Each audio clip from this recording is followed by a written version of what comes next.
Boa tarde a todos. Boa tarde. Espero que estão tendo um sábado abençoado na presença do Senhor.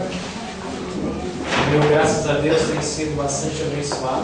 Louvo a Deus por isso. Vamos continuar estudando a palavra de Deus.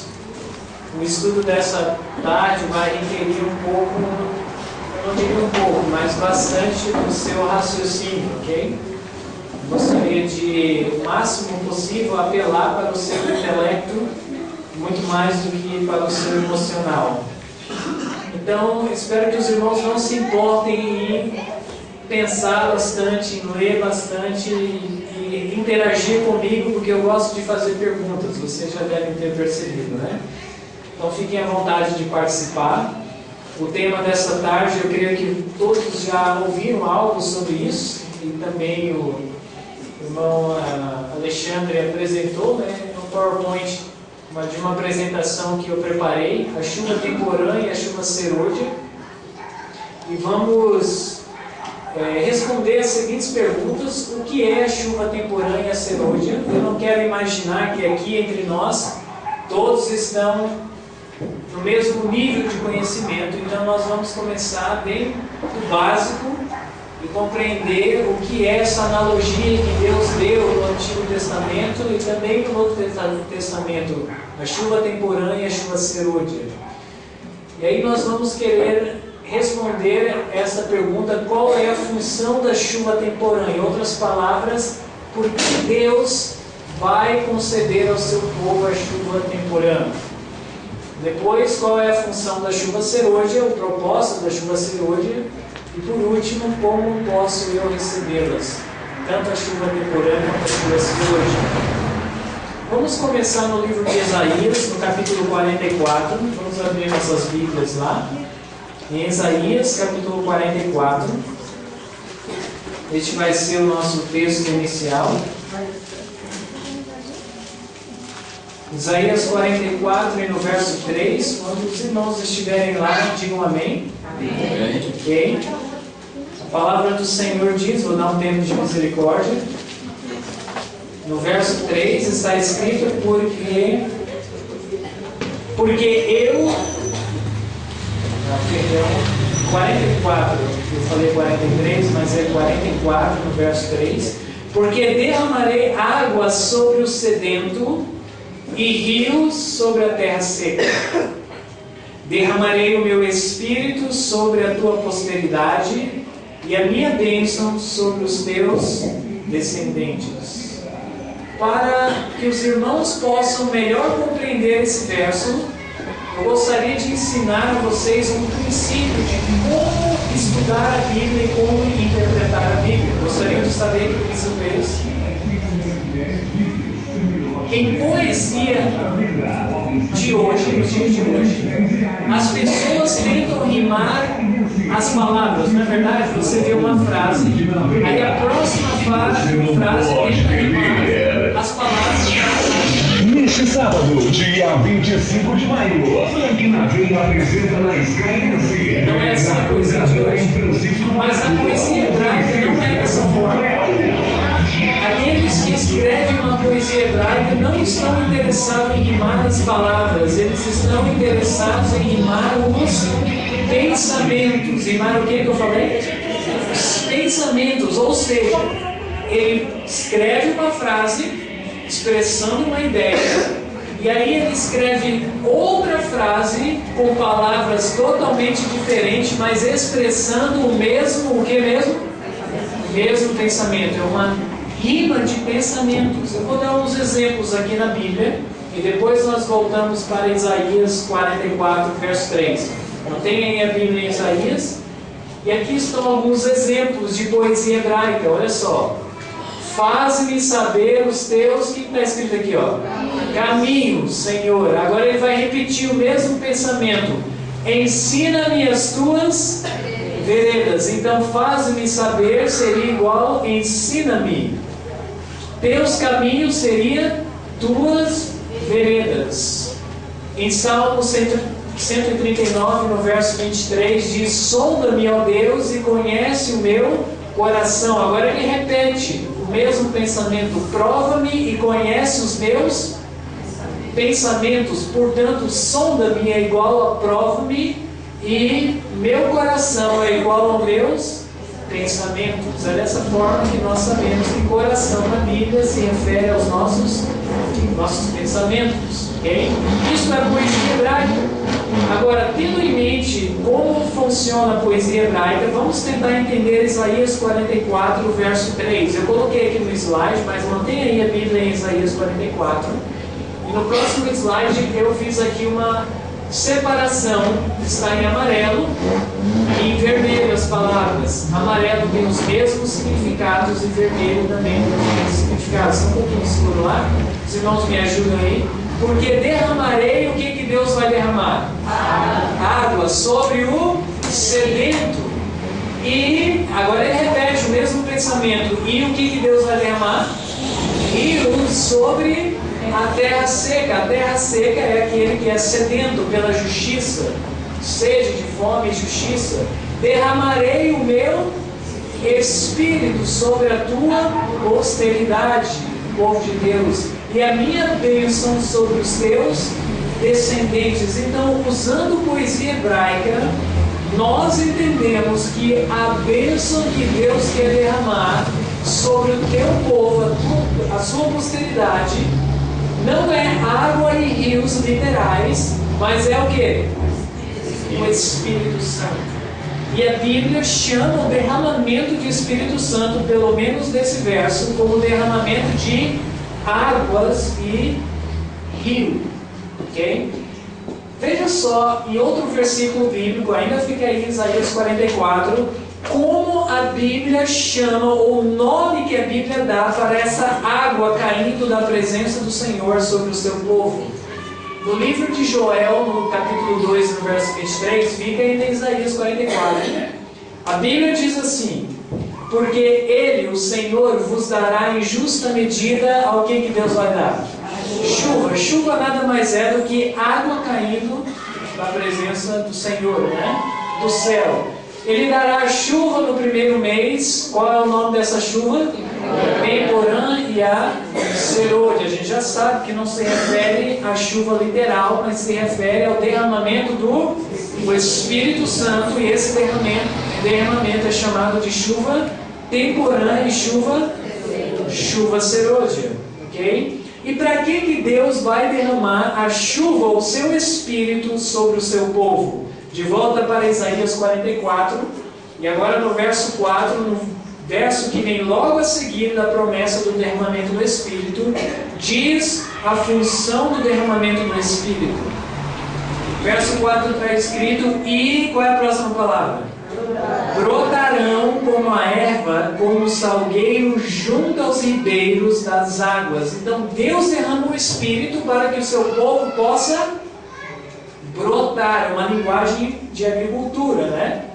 Mas não só isso. O livro de Marcos completa esse pensamento de brotar e crescer espiritualmente. Marcos capítulo 4, verso 27 a 29 diz: e a semente, qual é essa palavrinha aqui?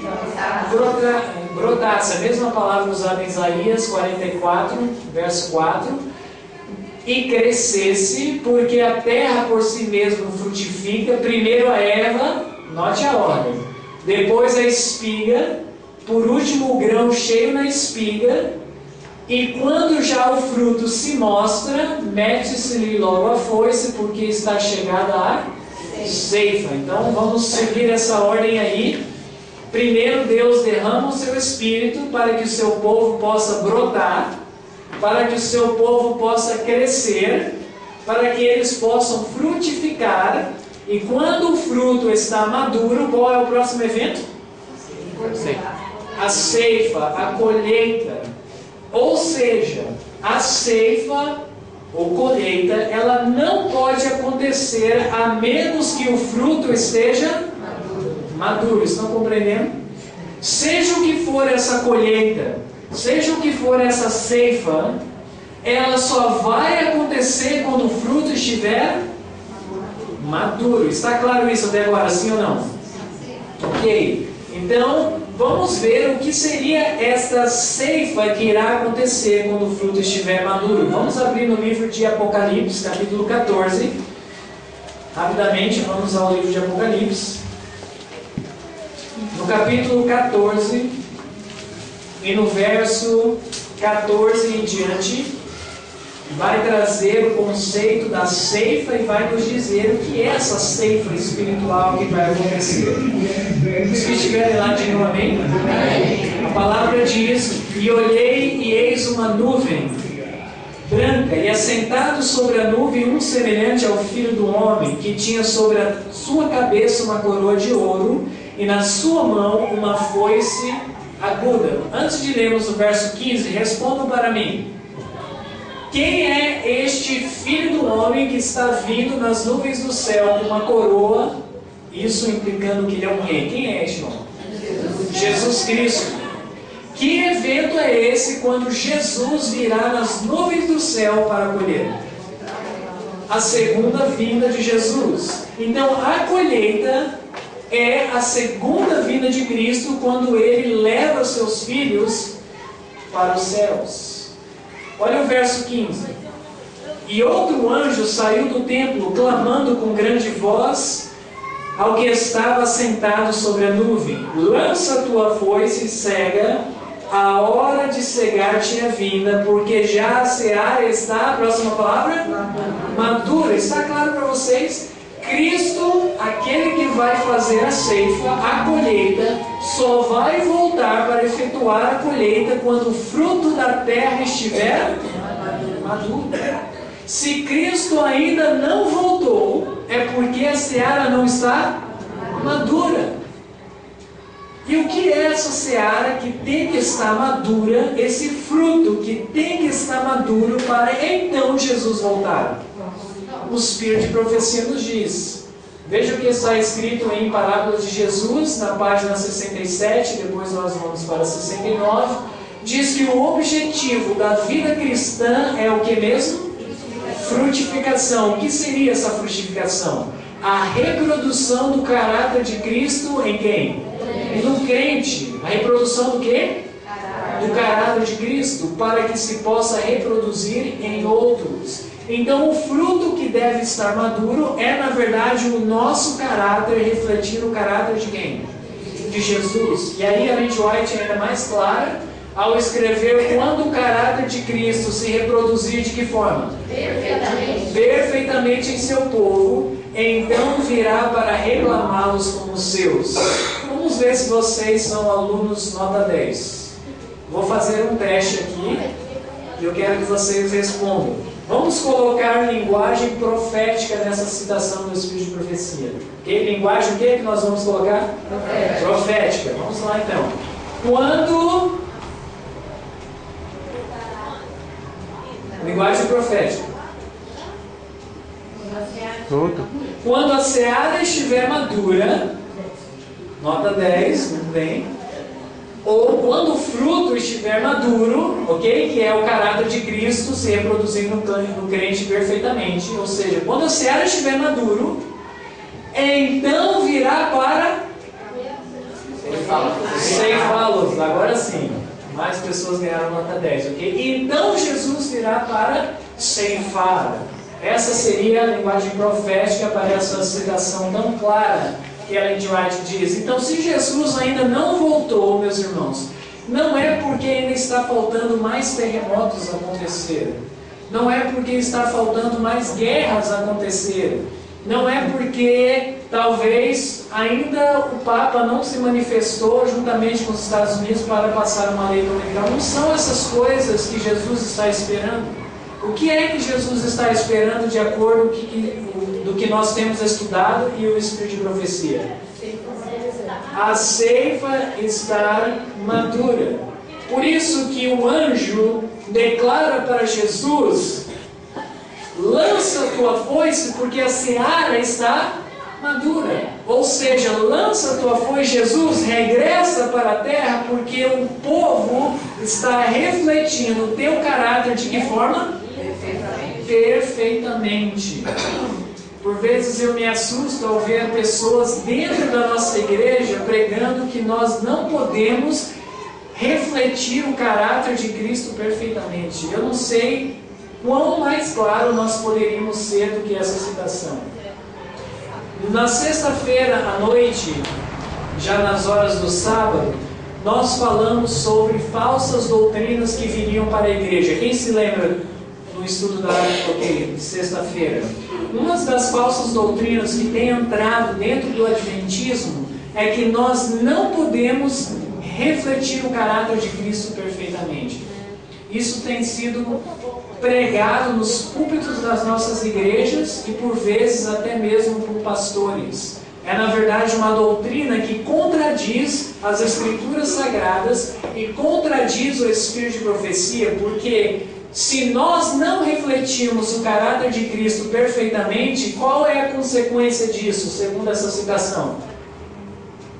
Se nós não refletirmos, vamos lá, raciocina aí. Jesus não vai? Não vai voltar, porque a condição de ele voltar é essa. Quando o caráter de Cristo se reproduzir perfeitamente em seu povo, então, a palavra então quer dizer que é a única coisa que ele está esperando, é a consequência de nós refletirmos o caráter de Cristo, não 80%, não 90%, mas 100%. Então virá para reclamá-los como seus. É o que nós chamamos de perfeição cristã e não perfeccionismo. Há uma distinção entre essas duas doutrinas. Quantos aqui já ouviram falar do termo perfeccionismo? Levanta a mão. Ok? O termo perfeccionismo é uma doutrina que surgiu no início do adventismo. No início da igreja adventista surgiu um movimento que dizia que eles poderiam atingir um estado espiritual de carne santa. E na mente deles, daqueles que criam o perfeccionismo, que é diferente de perfeição cristã, não importa o que eles faziam, era considerado justiça. Ainda que eles roubassem, era considerado justiça. Isso não é perfeição cristã. Isso é perfeccionismo e não é o que eu estou pregando para vocês. Eu creio em perfeição cristã e não perfeccionismo. Amém? Amém. Então vamos continuar. Eu vou dar chance para perguntas no final, talvez quiser anotar também, mas eu vou aqui para perguntas e respostas. Então, como é que nós podemos refletir o caráter de Cristo perfeitamente para que Ele possa retornar a essa terra? Olha o que está escrito em Tiago, capítulo 5, verso 7. Meditem comigo nessa passagem. Sede, pois, irmãos, pacientes até que evento? A vinda do Senhor. Estamos falando do mesmo evento, sim ou não? A vinda de Jesus Cristo. Seja paciente. Eis que o lavrador espera o precioso fruto da terra. Você já sabe que fruto precioso é esse que o nosso lavrador Jesus Cristo está esperando. O nosso caráter ser desenvolvido. Aí ele diz assim, aguardando com paciência até que receba o quê? A chuva temporânea, a chuva serôdia. Meus irmãos, eu não sei quantos entenderam, mas para Jesus vir, temos que refletir o caráter dele perfeitamente. Mas para refletirmos o caráter dele perfeitamente, que é o fruto precioso, temos que receber o quê? A chuva temporânea, a chuva serôdia. Se nós não recebemos a chuva temporânea e a chuva serôdia, jamais refletiremos o caráter de Cristo perfeitamente, e a consequência disso é Jesus não voltar.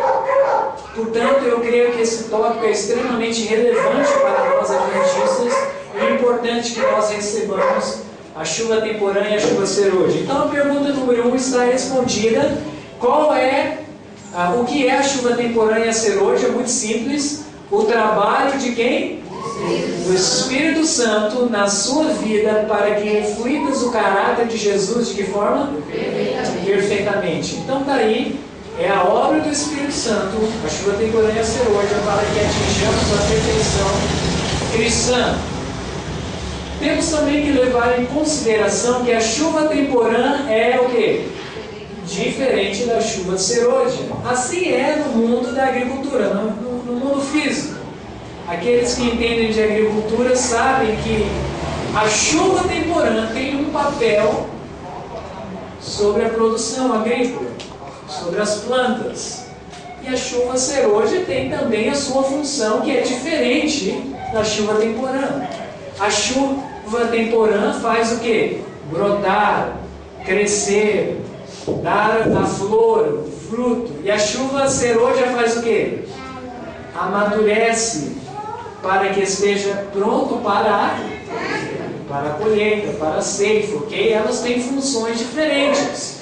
A mesma coisa é com a obra do Espírito Santo. Raciocínio, vamos lá, vamos pegar a linha de raciocínio. A obra do Espírito Santo sobre a chuva temporã é uma. A obra do Espírito Santo na chuva serôdia é outra. E se nós negligenciarmos de receber essa daqui não vai adiantar de nada. Eu te dou um exemplo. Vamos supor que você planta lá uma